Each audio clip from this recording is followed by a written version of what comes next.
السلام علیکم friends, welcome back in new video. دوستو آج کی اس ویڈیو میں جو ڈیزیز پر ہم بات کرنے والے ہیں وہ ہے نسل ڈسچارج یعنی ناک کا بہنا۔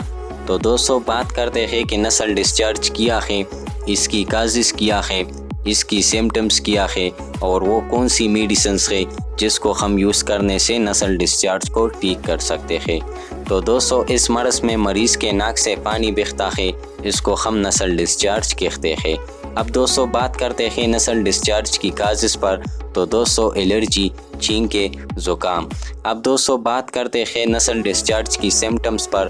تو دوستو ناک سے مسلسل پانی بہتا ہے، سر میں درد ہوتا ہے، مریض کو چھینکیں آتی ہے، ساتھ آنکھوں سے پانی بہتا ہے۔ اب دوستو بات کرتے ہیں کہ وہ کون سی میڈیسنز ہے جس کو ہم یوز کرنے سے نسل ڈسچارج کو ٹھیک کر سکتے ہیں۔ تو دوستو اس کے لیے آپ یوز کر سکتے ہیں ٹیبلٹ ایول یا ٹیبلٹ سٹرکس۔ ان دونوں میڈیسنوں میں سے ایک یوز کرنے سے آپ نسل ڈسچارج کو ٹھیک کر سکتے ہیں۔ تو دوستو آج کے لیے بس اتنا ہی۔ اگر آپ میڈیکل سے ریلیٹڈ مجھ سے کوئی بھی سوال پوچھنا چاہتے ہیں تو کمنٹ سیکشن میں پوچھ سکتے ہیں۔ نیکسٹ ویڈیو میں ملیں گے، تب تک کے لیے اللہ حافظ۔